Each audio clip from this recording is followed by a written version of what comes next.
কালকে যখন বাড়ি আসছিলাম আরোহী বায়না ধরলো পালস লজেন্স খাবে দোকানে গিয়ে। তখন ভাবলাম যে এখন কাঁচা আমের সময় কাঁচা আম দিয়ে লজেন্স বানালে কেমন হয়। তো তাই চেষ্টা করছি। আপনারা ভিডিওটি দেখুন প্রথম থেকে শেষ পর্যন্ত। এই আমাদের গাছের আম, আমি গাছ থেকে পেড়ে নিয়ে এসেছি। এটা দিয়েই আজকে লজেন্স বানাবো। আমি আমগুলো ভালো করে ধুয়ে নিয়েছি, এখন কেটে নেব। দেখুন আমগুলো কত কাঁচা আছে।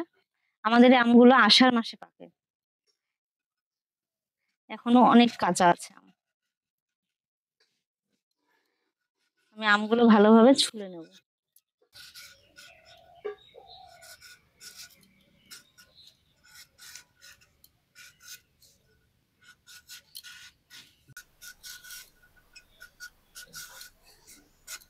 আমি এখন আমগুলো টুকরো টুকরো করে কেটে নেব।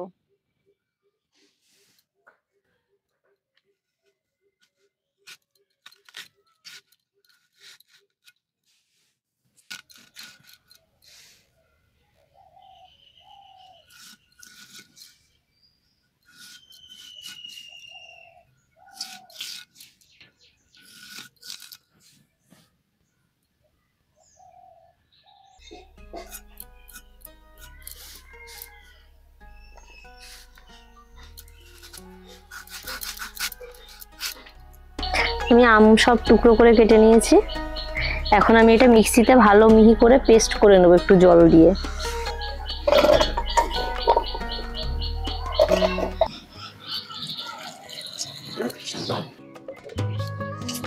আমি আমটা ভালো করে মিহি করে পেস্ট করে নিয়ে এসেছি।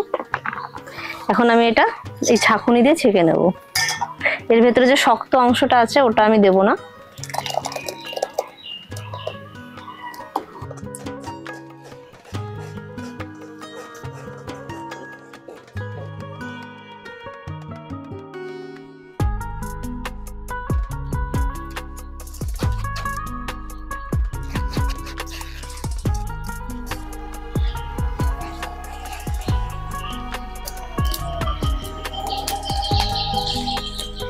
আমি এখন এই বাটি মেপে আমের পাল্পটা কড়াইতে দিয়ে দেবো। আমার 2 বাটি আমের পাল্প হয়েছে, এটা দিয়ে দেবো। আমি এই বাটির 2 বাটি পাল্প দিয়েছি আমের। তো তার জন্য যে বাটি আপনারা নেবেন, আম যতটা দেবেন ততটা চিনি দেবেন। আমি এই বাটির 2 বাটি চিনি দেবো। আপনারা যদি একটু টক টক খেতে চান তাহলে চিনিটা একটু পরিমাণে কম দেবেন। আমি এখন এটা অল্প আঁচে জাল করে নেব, জাল করে শুকিয়ে নেব। চিনিটাও গলে যাবে এবং কালারটাও চেঞ্জ হবে। এটি অল্প আঁচে নেড়ে নেড়ে ঘন করে নেব।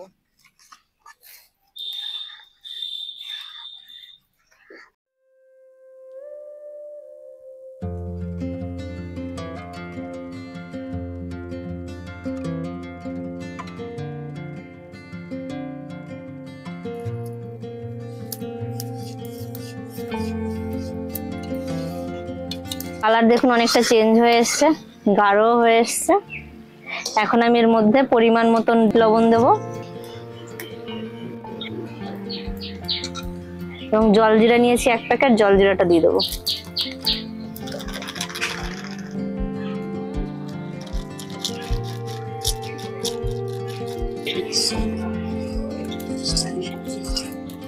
এই দেখুন বন্ধুরা, আমের ঘনত্বটা কত গাঢ় হয়ে এসছে, কালারটাও চেঞ্জ হয়ে গেছে। আপনারা এইরকম কালারেরও লজেন্স বানাতে পারেন। আমি যেহেতু দোকানের মতন আমের লজেন্স করছি, তো তার জন্য একটু এখানে ফুড কালার দিয়ে দেবো। আপনারা চাইলে এইরকম কালারের লজেন্সও বানাতে পারেন। আমি এখন একদম অল্প পরিমাণ ফুড কালার দেবো।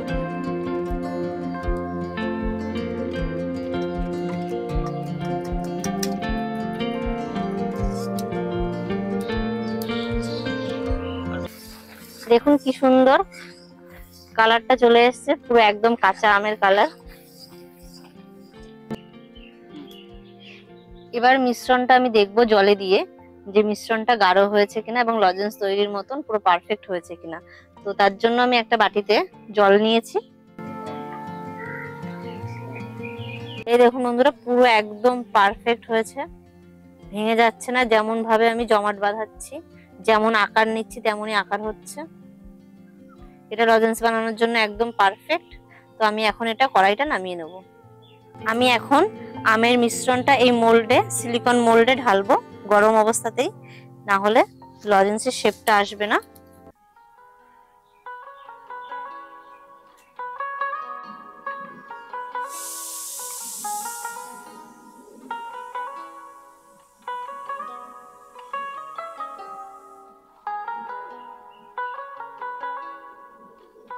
আমি মোল্ডে আমের মিশ্রণটা ঢেলে দিয়েছি লজেন্স বানানোর জন্য। এটা আমি 1 থেকে 1.5 ঘন্টা রেখে দেবো, তারপর এখান থেকে লজেন্সটা বের করব। আর আপনারা এই মোল্ডগুলো কোনো দোকানেও কিনতে পারবেন বা অনলাইনে অর্ডার দিলেও পাবেন। আমি এই মোল্ডে আমের লজেন্স প্রায় 2 ঘন্টা রেখেছি। 2 ঘন্টা পর নিয়ে এসেছি, এই দেখুন কি সুন্দর হয়েছে। আমি এখন এগুলো খুলবো একটা একটা করে। দেখুন কি সুন্দর ডিজাইনগুলো দেখা যাচ্ছে। এই একটা গোলাপ ফুল,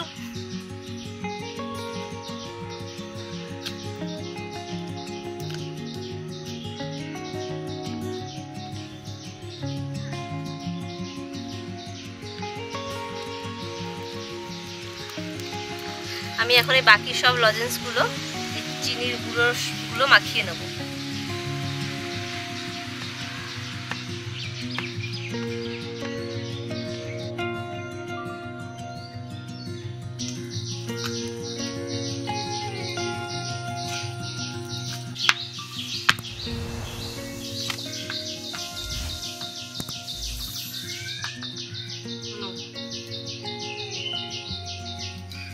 এইভাবে বাকি লজেন্সগুলো চিনির গুঁড়ো মাখিয়ে একটা কাচের জারে রেখে দেবো, তাহলে অনেকদিন সংরক্ষণ করে আপনারা ঘরে খেতে পারবেন।